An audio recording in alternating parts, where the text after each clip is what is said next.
tenemos el placer de estar con una ex ministra de Educación, con una señora de las más, si no la más preparada en cuanto a lo que es educación aquí en el país y un orgullo nacional, como lo es la señora Jacqueline Malagón. ¿Cómo le va? ¿Cómo está usted? Gracias a ambas por traerme de nuevo a su programa.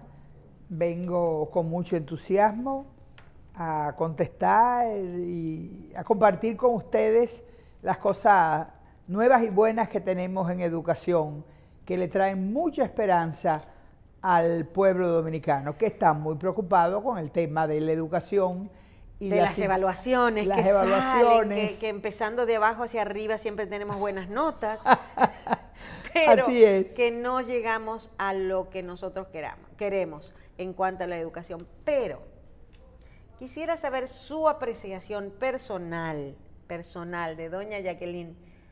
¿Cómo ve usted la educación en este momento, en el año 2019 en República Dominicana? Fíjense, yo soy una mujer que a mi edad, 78 años, cumpliendo y celebrando 60 años en la educación, como yo le digo a mis hijos, en el oficio de maestra, siempre he visto la botella media llena, nunca media vacía. Yo sé que hay síntomas preocupantes en resultados de la educación, pero si bien es cierto que estamos en los últimos lugares en todo el mundo, y en lugares como por ejemplo las pruebas de competencia ciudadana, que ya no es cuestión de lugar, es cuestión de lo que los estudiantes están evaluando, que es muy preocupante con respecto al país, muy preocupante. Pero no vamos a comentar eso, porque esa prueba yo no sé por qué la gente como que no le daba importancia, y yo lloré cuando vi los resultados, lloré.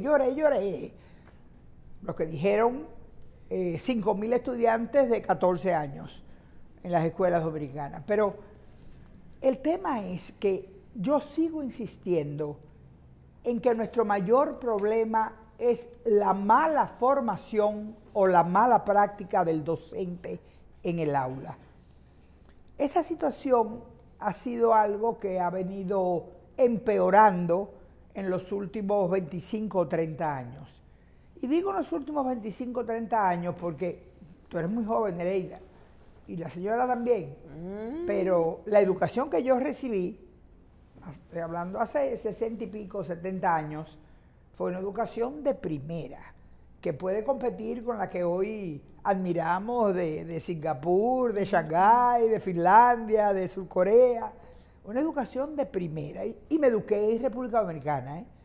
Estuve en el Colegio de las Monjas de Santiago, del Sagrado Corazón, y luego con las monjas americanas en el Colegio de Santo Domingo, que era una orden de Michigan que tenía el colegio, que lo creó y lo fundó. Entonces yo recuerdo esa educación que inclusive cuando yo digo en televisión, en una conferencia o en la radio, que en aquel entonces se usaban cátedras, dice, pero si las cátedras están proscritas. Sí, es verdad, ya no se usa enseñar por cátedra, estamos hablando de una nueva didáctica, de un lenguaje que llamamos en educación la enseñanza colaborativa. El maestro no es el que enseña, el niño es el que aprende. Esa es la razón de ser de la educación. Claro. Que el niño aprenda. Si el niño no aprenda, no importa cuán bueno es el maestro, cuán buena preparación tenga. Pero si el niño no aprendió, no puede haber maestro. Es un fracaso. No puede haber maestro, pero no puede ser un buen maestro. Si no aprendió en el pasado, no puede haber maestro. Bueno, claro, es un círculo vicioso. Exactamente. Yo tengo mucha esperanza. Y ahí hay una falla, a veces. Sí. En los maestros. Ahí es donde está la falla. Mi hija, que es educadora, me dice, mami, pero no es, tú siempre dices el maestro, pero hay otros factores. Sí, hay otros factores. Ya no podemos hablar de que no hay buena infraestructura escolar. El gobierno imposible. Ha construido 1.000 y pico, 1.100, 1.200 escuelas, magnífico. Eso es maravilloso. Hay un elemento que sí nos falta, que es dotar la escuela de materiales. La escuela no tiene materiales. Hay un elemento que también incide, es que en los últimos 2 años, lo que yo tengo entendido es que tenemos 2 años sin textos en las escuelas. Y estamos hablando de un currículum que ahora se enseña por competencia, pero si el maestro no tiene los libros de texto, ¿cómo puede interpretar la enseñanza por competencia para que el niño aprenda las competencias que la vida le va a exigir? Exacto. Competencias en comunicación, en matemática, en ciencia, en todo. Entonces, esos elementos tienen mucho que ver. Pero cuando yo pongo el dedo en la llaga y hablo del maestro, estoy hablando de que hoy en día, y el país debe estar consciente de esto, yo estoy en el Ministerio de Administración Pública con Ramón Ventura Camejo y todos los colegas que saben muchísimo de la función pública. Yo tengo 15 años con ellos y el funcionario mejor pagado hoy en la administración pública es el maestro. Entonces los que nos pasamos 40, 50 años dando gritos, pidiendo que le paguen a los maestros, que los maestros tienen sueldos de miseria, que no puede ser, que hay que dignificar la profesión y empezando por un salario digno. Bueno, pues ya tienen el salario digno, ya tienen el salario digno. Es el funcionario que mejor pagado está. Con el problema, oigan bien, con el problema de que nos están quitando los maestros del sector privado, que nos ha tomado 5, 6, 8 años preparar, traer gente de fuera para hacer de ellos estrellas en el aula, y nos lo están quitando porque no podemos pagar lo que está pagando el gobierno, y estamos en una crisis. En el sector privado voy a usar una palabra dramática, y defino crisis como el hecho de que nos están llevando los buenos maestros porque no podemos competir con el gobierno. Exacto. Entonces, toda esa mezcla de factores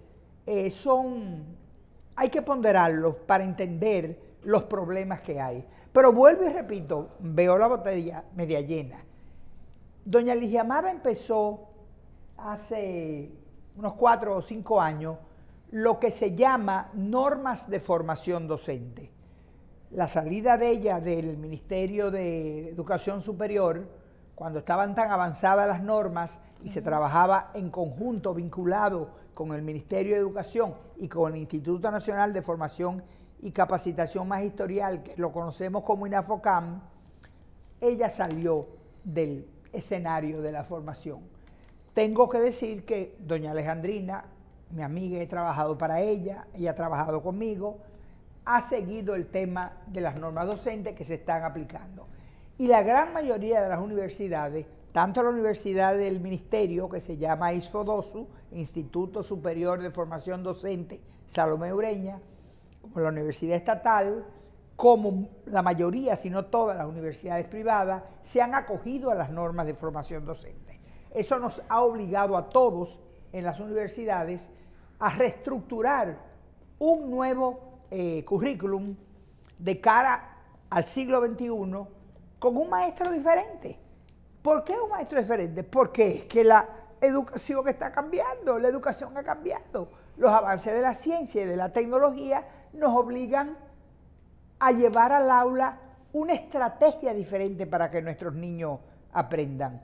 Yo no sé si ustedes están conscientes, ustedes tienen hijos pequeños, como yo tengo nietos pequeños, y mis nietos son los que han cogido el celular mío, me lo programan, me le meten en Instagram, sí, que yo no sé cómo entrar, me han enseñado 3 veces cómo que se abre Instagram y yo no aprendo, Facebook yo sé abrirlo pero no sé meter nada, entonces yo me limito a los correos y al WhatsApp o a los mensajes, y ellos me dicen, pero mamá, tú tienes que aprender, y yo digo, sí, se aprende a lo largo de la vida, y yo sigo estudiando, pero esto de la tecnología es como que tengo pocos años. Usted sabe que me dio muchísimo placer el otro día en un periódico de circulación nacional ver la propuesta de bueno, vamos a darle su publicidad, el Colegio Dominico Americano, dando cursos para gente de la tercera edad de computación. Me parece magnífico. Fabuloso, fabuloso. Y no me sorprende del Dominico Americano, institución que conozco bastante bien, porque ellos siempre están a la vanguardia. No, me encantó. Pero estoy segura que no son solamente ellos. Y para por ejemplo, la Universidad Central del Este, ajá, donde yo estoy como asesora ejecutiva en la rectoría, nosotros tenemos cursos de Eso es para todas las fantástico, pero edades. hay que promocionarlo más, porque Claro. cuántas veces, bueno, ahora para el Día de las Madres se puede hacer un regalo así, ¿verdad? Regalarle un curso, un certificado. Claro, Un para que la certificado. doña empiece a saber cómo, por lo menos mandar un mail o recibir o abrir el, ¿cómo es que se llama? El Skype para ver la cara de la Conectarse gente con sus o una familiares. llamada de WhatsApp, que es tan maravilloso poder verse cuando, sobre todo cuando uno tiene familia, y me toca de cerca cuando uno tiene familia lejos. Y eso es fantástico que lo puedan, y no es lo mismo que se lo enseñen los nietos que de pronto no tienen esa paciencia, o los hijos. No tienen la paciencia. No, nunca, porque la confianza se come la paciencia, digo yo. Entonces, si uno va a una institución así, le enseñan con más facilidad, uno aprende, y me pareció fantástico, realmente. La verdad, me ha costado aprender, nada más tengo, qué sé yo, 12, 15 años usando el iPhone, los celulares. Mi hijo, la última computadora que tengo, que ya tengo 2 años y pico, 3 años con ella, es una computadora que él me construyó, el campo de él es la tecnología, y él buscó las partes, compró aquí, allí, me hizo un monstruo de computadora. Óyeme, hay días que yo no sé qué hacer con la computadora, ¿eh? Tengo la suerte de que mi asistente ejecutiva, que trabaja los proyectos conmigo, ella 7 o 8 años conmigo, ella es abogada, tiene maestría en responsabilidad social y temas de cuestión de desarrollo sostenible, y ella es muy, muy buena en computadora.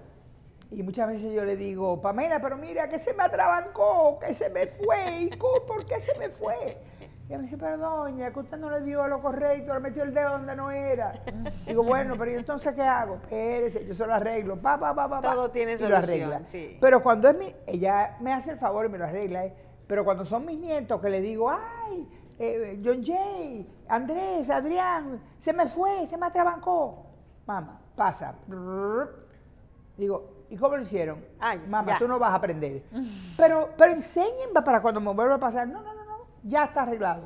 Y por ahí se van. Yo no tengo nietos, pero mis hijos hacen lo mismo. Pero yo soy tan cabeza dura que sigo yo misma y bueno, gracias a Dios he aprendido muchísimo y manejo, Yo creo que también he aprendido computadoras y celulares y demás de cabeza dura.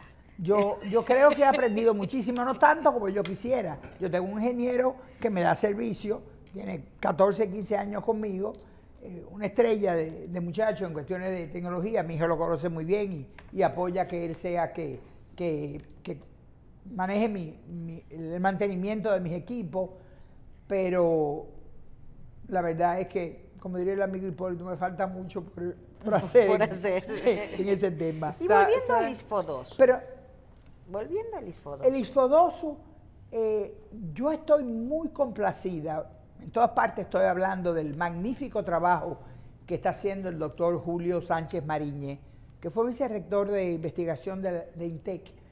Y estoy hablando de él, no solamente por los magníficos resultados, es la universidad pedagógica, y es del Ministerio de Educación, es la universidad pedagógica que mejores resultados está dando. Cuando digo resultados me refiero que sus egresados son gran mayoría en los que aprueban los concursos y pueden entrar al sistema. Eso es un éxito para el ministerio, que su universidad pedagógica, el ISFO2, con un nombre feísimo, cuando yo estuve en el ministerio no supimos cómo cambiarlo, no encontramos otro nombre. Ojalá que Julio busque un artista, no sé de dónde, para cambiarle el nombre. Y me ha sorprendido muy agradablemente, bueno, sorprendido no, viniendo de Julio no me puede sorprender, pero la rigidez con que están aplicando la ley y las normas y los estatutos. Hay unas vacantes de unos vicerrectores, ha habido en algunos de los recintos que han habido protestas. Digo, pero ¿qué es lo que pasa con este país? Uno tiene que aplicar la ley, uno tiene que aplicar las normas, uno tiene que aplicar los estatutos. Lo que el doctor Julio Sánchez está haciendo con su junta de directores es lo correcto, es lo que la universidad necesita. Pero sobre todo frente al país, cuando hablo de correcto, este país tiene que dar ejemplo de que actúa de manera correcta. Y yo, Julio Sánchez no me debe estar viendo, pero si alguien me está viendo que conozca a Julio Sánchez o conozca a la gente de la la Universidad Pedagógica del Ministerio, el ISFODOSU, yo quiero que le digan que yo los felicito por el coraje que tienen, de que por encima de los, no sé cómo llamarlo, los testarudos, por no usar una palabra más fuerte, que están oponiéndose a que se cumpla con la ley para nombrar los vicerrectores que ya cumplieron su periodo y que hay que cambiarlos. ¿Y qué está pasando con la elección de los vicerrectores? Protestando, haciendo paros. La práctica de este país. Y que eso no lleva a nada. Absolutamente nada. A nada.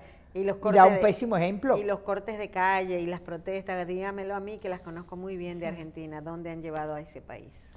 Como empezaron con la pregunta anterior, me alegro que me hayan preguntado del ISFODOSU, pero la pregunta anterior que les dije que yo veía la botella media llena, lo que está haciendo el Ministerio de Educación, el de Educación Superior y el de Educación, el INAFOCAM, a través del Viceministerio de Asuntos Técnicos y Pedagógicos, con la maestra Denia Burgos, una mujer de carrera, una mujer que ha venido subiendo, y es realmente una mujer de carrera en educación. Ella sabe lo que hay que hacer. Si le están dando o no le están dando presupuesto, ese es otro tema. Si a mí me dan un viceministerio o una dirección o un departamento, pero no me dan presupuesto, mira, no importa mi carrera, ni mi conocimiento, ni mi experiencia. No puedo caminar.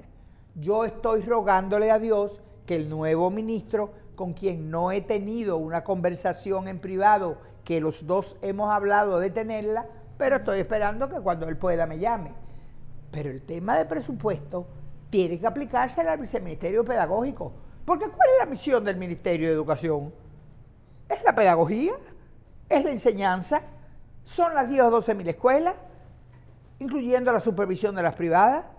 ¿Es todo lo que tiene que ver con las direcciones regionales? Claro. ¿Todo lo que tiene que ver con las direcciones distritales? ¿Todo lo que tiene que ver con los directores y los docentes? Porque la única manera de que podemos hacer que los niños aprendan es estructurando un sistema que sea efectivo, que los aprendizajes estén de acuerdo con lo que establece el currículum, pero sobre todo que el ambiente en el aula no sea solamente una infraestructura de lujo como la que estamos teniendo, es que sea un ambiente agradable al niño. Yo estoy hablando mucho, cuando doy algunas conferencias que me invitan para docentes, les digo, señores, ustedes no saben la responsabilidad que tienen en las áreas vulnerables, y no solamente en las vulnerables, también se da en clase media. Hay niños que vienen con problemas serios de hogares. Claro. Estuvimos viendo en las redes sociales unos videos que dan grima. Padres que no les interesa la educación de sus hijos. Yo hago encuestas de clima escolar en las escuelas donde yo estoy, en las juntas de ellos, y me parte el alma como los niños contestan las preguntas que tienen que ver con tu padre se interesa en tu tarea, tu padre te acompaña a las actividades del colegio, tu padre revisa tus notas, tu padre va y recibe las calificaciones. No, no, no, no. Y en la parte donde el niño entonces se expresa, porque todo eso es por cuadros, ¿no? Pero siempre yo les doy un espacio para que digan cualquier cosa que quieran expresar. Óyeme, yo he llorado en muchas ocasiones, un niño dice, bueno, ni mi mamá ni mi papá le interesa mi escuela, yo vivo con una tía, mi papá y mi mamá se divorciaron, una se fue para no sé dónde, el otro está casado con otra, a veces yo lo veo, pero nadie se interesa por mi educación. A mí me gusta la escuela, me siento bien, pero yo estoy muy triste con mi situación. Y le digo al docente, señores, sustituyan a la familia. No es que debemos sustituirla, eso no es lo correcto. Pero si definitivamente no hay familia, la responsabilidad es de nosotros como maestros.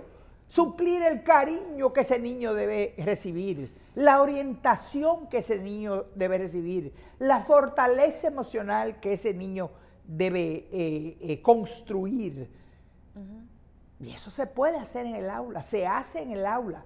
Hoy se habla estoy segura que ustedes lo han oído muchísimo, de la neurociencia y del mindfulness.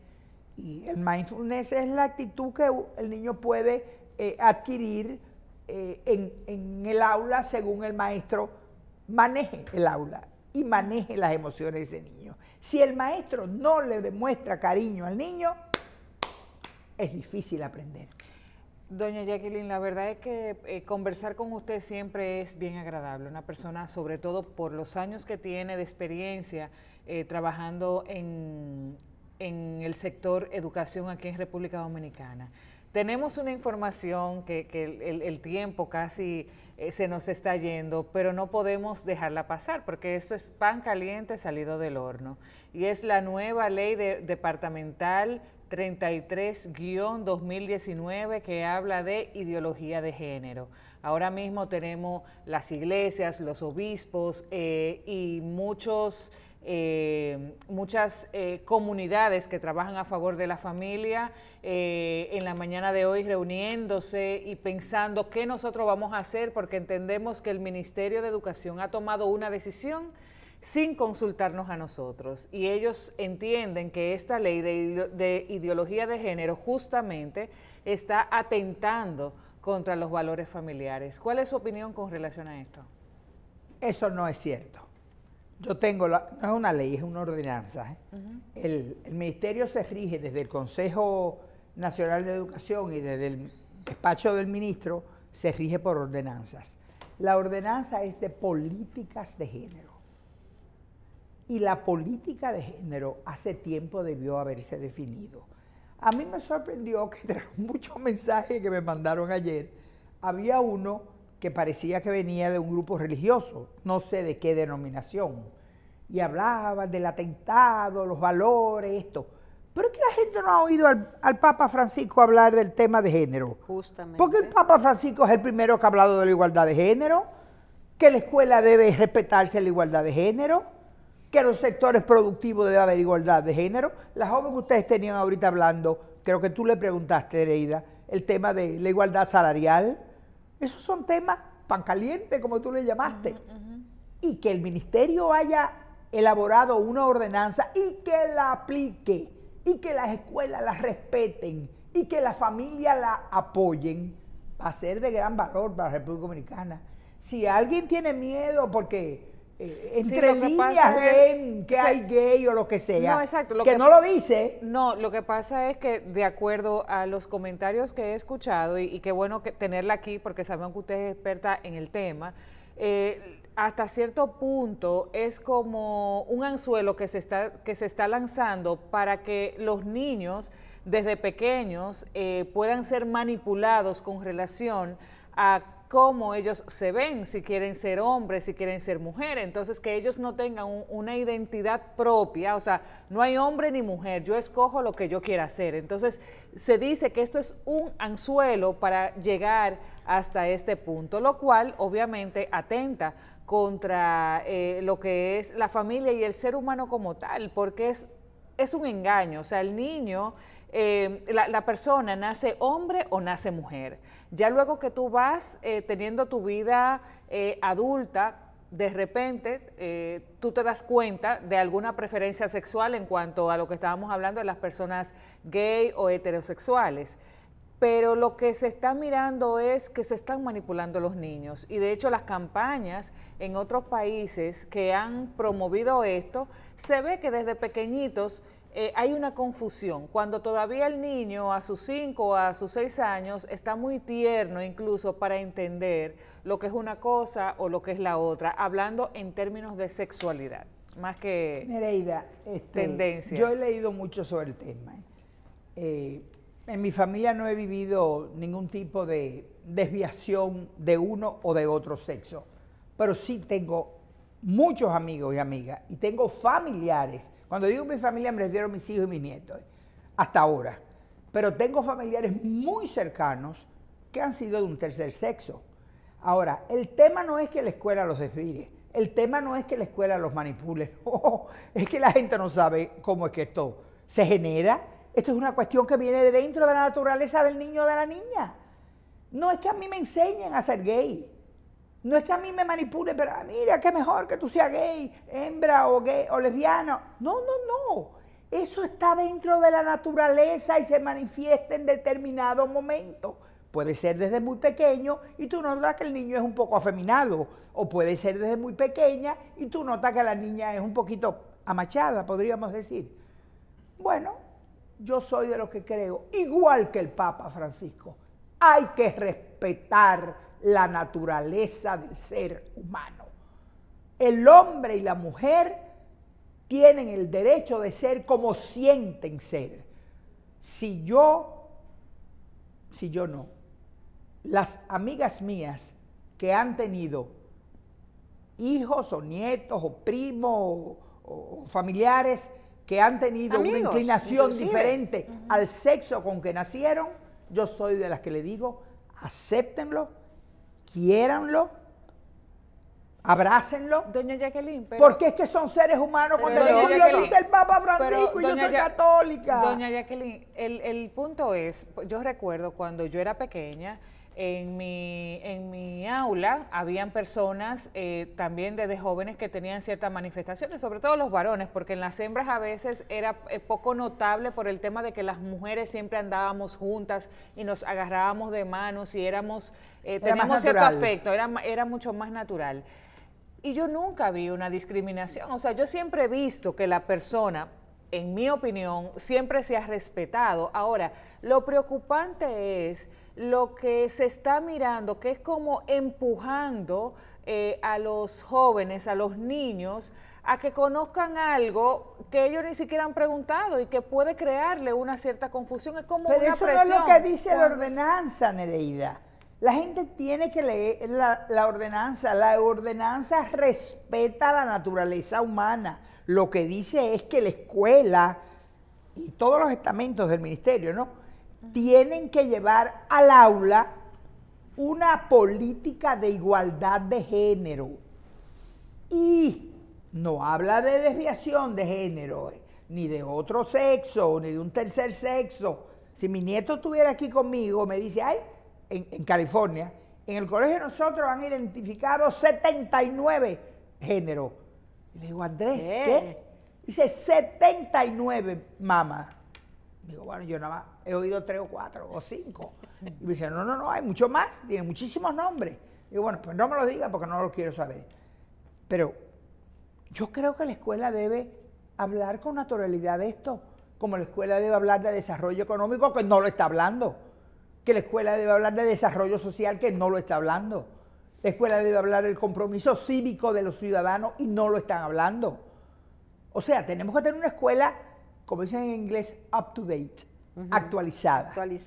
El mundo nos obliga ya avanzando en el siglo XXI a ubicarnos en él. Eso es verdad. A ubicarnos en él. No podemos en todos tener los miedo. aspectos, en todos los aspectos. Hablamos de tecnología, hablamos de educación, hablamos de inclusive en la entrevista anterior, de la preparación técnica para manejar ciertas cosas que antes no existían. Tenemos que ir en la cresta de la ola, digamos. Este tema, la gente que está hablando de que desvirtúan los valores, eso no es cierto. La ordenanza no está hablando de los valores de que sean de un lado o de otro o que no se respeten lo de la familia. Donde hay familia, olvídate que la escuela no va a poder afectar los valores de la familia. Si hay familia, va a predominar la familia, porque la familia es el primer nicho de educación. Ahora, núcleo, donde no hay familia, que es un tema preocupante en nuestro país. Y que aquí pasa mucho. Por supuesto. Mucho. Pero los hogares uniparentales, los hijos de distintos padres. El 53% de los niños que contestaron la prueba de competencia ciudadana dijo venir de hogares matriarcales. No me acuerdo el porciento que dijo que vivían con la nueva esposa del papá y con los hijos de otro matrimonio del papá, que eran hermanos de padre, y con los hijos de la madrastra. Y en total hacinamiento en más de un caso. No, bueno, ya estamos hablando de pobreza extrema. Los hacinamientos se dan, creo yo, que en la pobreza extrema. Pero es que tiene que haber una conciencia en la familia. El país, el gobierno, el Ministerio de Salud, Ministerio de la Mujer, Ministerio de Educación Superior, todos debemos enfocarnos a fortalecer la familia, el papel de la familia como educadora, porque es la primera responsable de la educación de sus hijos. Mis hijos han tenido una educación extraordinariamente buena, se la pude pagar y muchos de ellos ganaron becas. No le dio beca el gobierno. Ganaron por puntuación. En aquel entonces no había becas de gobierno. Mis hijos estudiaron con beca en Estados Unidos y tienen una formación brillante, no porque sean mis hijos, pero me enseñan a mí. Pero mis hijos vinieron con una educación de hogar sumamente rígida, sumamente buena, son muchachos de valores, y antes de que la escuela los reforzara, la escuela los refuerza, pero lo adquieren y lo practican y lo viven en la familia y con el ejemplo de los padres, aún seamos padres divorciados. Aún seamos padres divorciados. Claro, porque no solamente, el tema es que sean ausentes. Exacto. Exacto. Porque Exacto. que estén divorciados. Yo le digo a las muchachas que se divorcian, y lo hablo por experiencia propia, óyeme, frente a tus hijos, agarra la mano a tu exmarido, aunque tú lo quieras ahorcar, pero agarra la mano para que él vea que los dos están juntos frente a los niños, claro, frente a ustedes, frente a los nietos, que después tú no quieres saber de él y tú quisieras que no existiera, de acuerdo. Sí, pero eso no tiene nada, eso es un asunto entre dos. Pero es una unión de padre y madre frente a los hijos, eso tiene un valor enorme y eso no se practica en muchísimos hogares. Qué placer escuchar a doña Jacqueline, no solamente hoy, sino todos los días. La tendríamos que tener acá como consultora permanente. Definitivamente. Voy a hacer un paréntesis, porque como la nombramos, y quiero repetirlo, la ministra de Educación Superior, Ciencia y Tecnología, doña Alejandrina Germán, está de cumpleaños el día de hoy. Así que tenemos que la voy a llamar, a mi saludarla. querida Alejandrina para felicitarla. Nosotros la felicitamos tempranito, pero como la nombramos, quería pasarle ese dato a usted también. Se lo agradezco muchísimo porque Alejandrina trabajó conmigo, estuvo en el ministerio, fue una consultora estrella. Pero cuando digo estrella, ella, Ligia Amada, Minerva, Josefina Pimentel, fueron estrellas en la gestión nuestra. Y luego ella me hizo el honor de invitarme a ser asesora de ella. O sea, tengo una relación muy bonita con ella. Es una gran mujer, una gran educadora y una gran política. Ajá. Yo no hablo con ella de política, pero admiro su preparación, sus posturas, su forma de manejarse políticamente. Le tengo muchísima admiración y ojalá haya más políticos como ella aquí. Muchísimas gracias, doña Jacqueline, por haber estado con nosotros. Estuvo esta señora Jacqueline Malagón con nosotros hablando de temas que quizás con ella no se puede programar una conversación, porque los temas surgen y brillan de su mano. Así que muchísimas gracias por haber estado con nosotros. Tengan esperanza en la educación. Siempre. El ministerio siempre. va por buen camino, del desarrollo. Pero que los que nos están oyendo sepan que los cambios en educación toman más de una generación. Seguramente. Para ver los frutos hay que esperar. Gracias. Nereida, muchísimas gracias. Nos vemos el viernes que viene aquí en Quiero Ser Tu Representante. Así es, Marcela, gracias también a ti por siempre hacer de estos viernes un viernes más especial, y a todas las madres muchísimas felicidades nuevamente y que disfruten su día. Tengamos un hermosísimo fin de semana y esta entrevista vamos a verla, vamos a buscarla, vamos a compartirla incluso con nuestras amistades de YouTube, porque el tema que compartíamos y que hablábamos hoy sobre el valor de la familia y el papel que desempeñan los padres en la vida de los hijos es premiante para tener un buen futuro. Así que sin desperdicio, muchísimas gracias por haber aceptado nuestra invitación y por acompañarnos en el día de hoy. Cuando ustedes quieran, soy de ustedes. Amén, gracias. Y a ustedes los invito a ver la repetición de este programa hoy por la noche, los cortecitos de los mejores momentos en Instagram, en nuestro canal de YouTube también lo pueden ver, y también los invito a ver Síntesis con Michelle Hacim durante el fin de semana. Nos vemos el lunes, siempre y cuando el Señor así lo disponga. Hasta entonces.